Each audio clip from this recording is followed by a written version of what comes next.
سامعين بقى صوت القرمشه؟ بصوا بسم الله ما شاء الله. بصوا الحته الفرخه مستويه ازاي وقلبها ابيض من جوه، بس عشان سخنه مش عارفه امسكها. السلام عليكم ورحمة الله وبركاته. ازيكم حبايبي؟ عاملين ايه؟ يا رب تكونوا بخير. تعالوا نشوف بقى عملنا غدا ايه النهارده. عملت فراخ ستريبس بتتبيله حلوه قوي، جربوها وان شاء الله تعجبكم. وكمان حبايبي سنه اولى مطبخ قلت لكم بالتفصيل ازاي تطلعي الفراخ ناشفه كده ومقرمشه من بره، وفي نفس الوقت طريه ومستويه ولونها ابيض كده وزي الفل من جوه. عملت جنبها كمان مكرونه بالصلصه، عملت سلطه خضراء، وعملت شوربه لسان عصفور. تقدري تقدمي الوجبه كامله زي ما انا عملت كده، او تبدلي المكرونه برز اللي يريحك. انا بس بديك الفكره وانت ايه اعملي اللي يريحك. يلا بينا كده نسمي بالله ونصلي على الرسول ونبدا وصفتنا ونشوف عملناها ازاي. بس ما تنسنيش في تعليق ولايك حلو كده بالصلاه على النبي لاختك عشان ترفع لي الفيديو ويجيب لي نسبه مشاهده. يلا نسمي بالله ونصلي على الرسول ونبدا الوصفه. اول حاجه هتبل الفراخ عشان نسيبها ايه منقعه في التتبيله كده شويه. معايا هنا دي كوبايه لبن رايب او كوبايه زبادي. ما عندكش لبن رايب تقدري تعمليها بزبادي.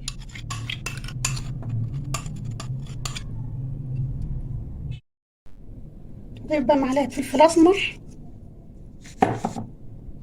معلقه بابريكا، وكل حاجه معلقه صغيره.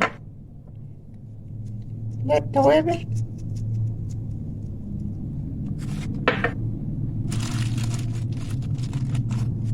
معلقه بصل بودر على توم بودر. معلقه كبيره يعني من كل حاجه ايه معلقه صغيره. معلقه توم صغيره ومعلقه بصل صغيره. كمان شويه معلقه ملح صغيره. وعشان ما احطش بقى توابل كتير ومقاديرها تبقى بسيطه كده معايا، احط لها معلقه توابل فراخ صغيره وبيضه.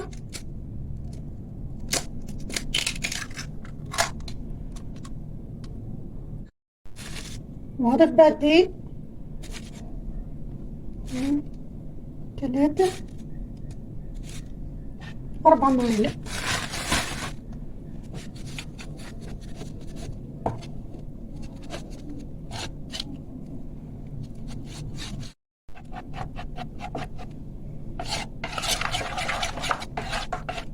بقت معايا بالشكل ده كده اهي، قوامها مش خفيف قوي. وهنزل بقى بالفراخ بتاعتي بالشكل ده كده، وهسيبها بقى منقوعة ايه في التتبيلة دي، يعني على الأقل كده ساعتين.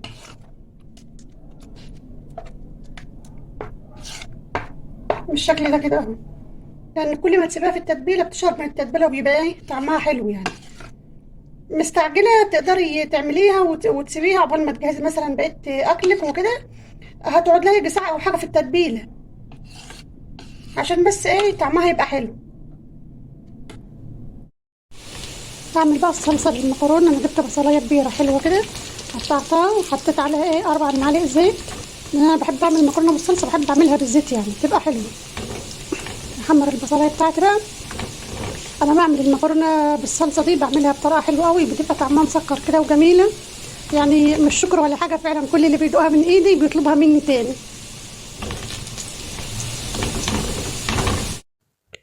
البصلة بقى اصفرت وخدت لون حلو معايا، هي مش غامقة ولا حاجة، بس هو عشان البصل لون احمر. هطشها بقى بالطماطم. هعمل معاها بقى مكرونة بالصلصة. حطيت المية تسخن واحط لها معلقة ملح. المية بتغلي اهي، هنزل بقى بالمكرونة بتاعتي، اضيف لها بقى معلقة ملح، معلقة سكر. اي حاجة بعملها بيبقى فيها صلصة بحب اضيف لها معلقة السكر دي عشان الحموضة بتاعت الطماطم. اضيف كمان نص مكعب شوربة، مش كتير يعني، انا ما بضيفش المكعب كله، بحطه نص مكعب بس كده، بيتعمل الطماطم بتبقى حلوه الصلصه يعني. كمان صلصه المكرونه انا ما بحبش انعمها، يعني بضربها في الخلاط بس ايه بتبقى مكسره زي ما انتم شايفين كده، بتبقى برضو ايه حلوه في المكرونه بتاعتي. المكرونه اتسلقت، صفيتها وحطيتها في المصفى وحطيتها على الحله عشان تصفي لو فيها بقت ميه ولا حاجه. في ناس بعد ما بتسلق المكرونه بتغسلها تحت الحنفيه. هي المكرونه ما بتتغسلش يا جماعه بعد ما بتتسلق، انت بتضيعي طعمها خالص، ما بيبقاش لها اي طعم. لو حسيت ان النشا فيها كتير يعني وانت بتصفي الميه كده الميه بتاعتها تقيله كده وتحس المكرونه ملزقه معاكي، بعمل ايه يا دوبك مج ميه وبروح جايه رشاها عليها كده، بتاخد اي نشا زياده لازق على المكرونه وبينزل. وهي في المصفى، ما بحطش المصفى كلها تحت الحنفيه. تمام، عشان ايه؟ ده برضو بيضيع طعم المكرونه وما بيخليهاش حلو يعني. الصلصه بقى بتاعتي اتسبكت. باجي بقى في الاخر وبعمل ايه؟ بحط فصين 2 توم زي ما انتم شايفين كده اهو فيها، وبسيبها ايه دقيقتين 3 قبل ما اضيف لها المكرونه. هعمل بقى شويه شوربه لسان عصفور. حطيت هنا معلقه سمنه،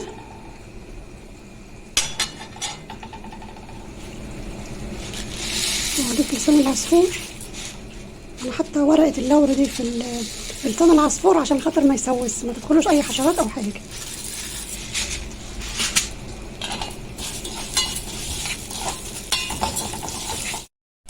شايفين بقى عشان حبايبي سنه اولى مطبخ لسان العصفور واخد لون معايا موحد ازاي، مش واحده صفرا وواحده بيضه، عشان خاطر انا موطيه عن البوتاجاز وايدي فيه عماله اقلب فيه بالشكل ده كده زي ما انتم شايفين اهو. بيطلع معاكي بقى لونه موحد وشكله حلو بالشكل ده كده اهو.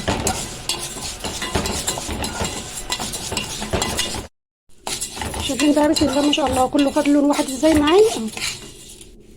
مش هدوا لون اكتر من كده عشان ما يبقاش ايه لسان العصفور غامق معايا بعد ما بسويه. هنزل بقى على معلقه صلصه،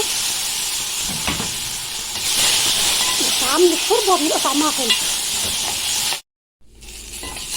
شوحت بقى لسان العصفور في معلقه الصلصه زي ما انتم شايفين كده اهو. دي هتشتغل الاول قبل ما احط لها الشوربه، يا دوبك بس دقيقه واحده. احط بقى مكعب شوربه. لسان العصفور بقى لو هتعمليه شوربه يعني تقدري تزودي ميه زي ما انت عايزه براحتك. اضيف له معلقه ملح، نسيت اضيف الملح. وزي ما قلت لكم الملح انا بضيفه قليل قليل وادوق. احط معلقه توابل عشان خاطر برضو ايه انا عاملاها بميه مش عاملاها بشوربه. وحتى برضو اللي عاملاها بشوربه التوابل بتديله ايه طعم وريحه حلوه يعني للشوربه بتاعتي.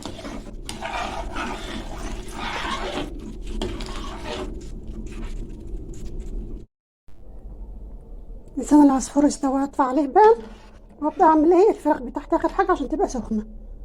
شايفين لونه بسم الله ما شاء الله موحد وجميل ازاي. شوفوا كمان معلقه الصلصه مطعمه الشوربه معايا ومخليها طعمها حلو. احط لها شويه توابل كده، بحب برضه احط لها التوابل في الاخر تبقى ايه ريحه التوابل باينه في الصلصه كده في المكرونه بتبقى حلوه. بالشكل ده كده اهو. وهنزل المكرونه بقى. تعالوا بقى نعمل الفراخ. ده كريسبي انا بجيبه من عند العطار، هو بيبقى خشن اكتر من كده، بس انا بديله فرمه واحده بس كده في الخلاط بخليه ايه وسط معايا بالشكل ده كده، لان هو بيجي حجمه اكبر من كده يعني. تمام. هضيف عليه كيس فيجيتار فراخ اهي.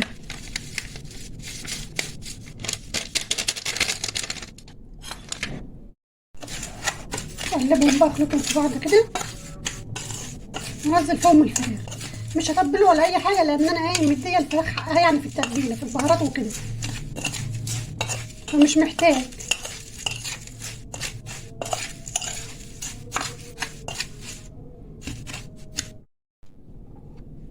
تقدري كمان تعمليه بكورن فليكس برضو، بتجيبيه من عند العطار وبتطحنيه، بس بتطحنيه خشن وتعملي بيه برضو ايه بيبقى طعمه حلو.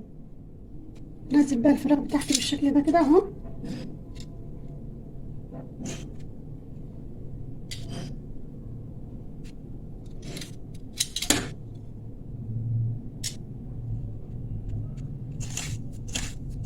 اقلبها بقى في الكريسبي. اضغط كده بس مش هضغط قوي. بالشكل ده كده. هقلبها الناحية التانية.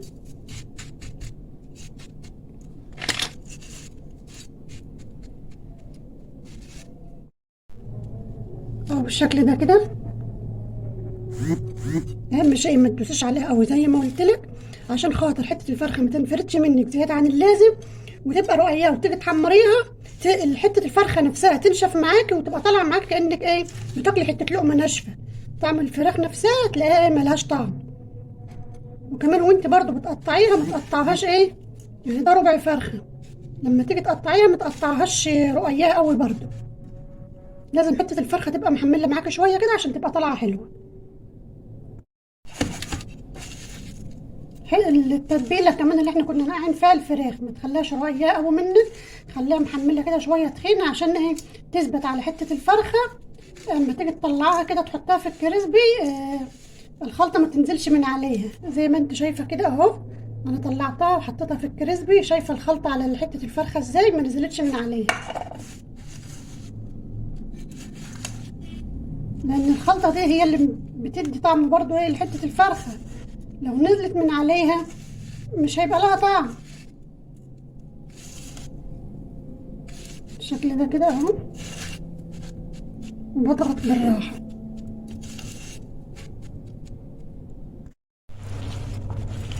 الزيت سخن بقى اهو، هنزل بقى ايه بالفراخ بتاعتي.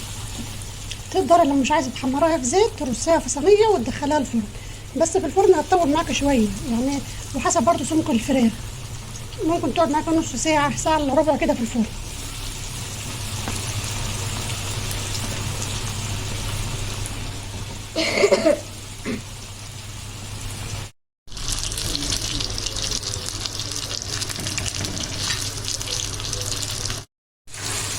اهم شيء بقى قبل ما تنزلي الفراخ في الزيت لازم الزيت يكون سخن قوي. بتنزلي الفراخ تاخد الصدمه وبعدين ايه تروحي جايه مديها النار بس شويه عشان خاطر الفراخ تستوي يعني من جوه ما تبقاش نيه معاكي. هي كده كده الفراخ يعني ايه ما بتاخدش وقت في السوا ولا حاجه، بس عشان الكفر بتاعها من بره ما يتحرقش والفراخ لسه نيه من جوه. سامعين بقى صوت القرمشه؟ بصوا بسم الله ما شاء الله. بصوا حته الفرخه مستويه ازاي وقلبها ابيض من جوه، بس عشان سخنه مش عارفه امسكها.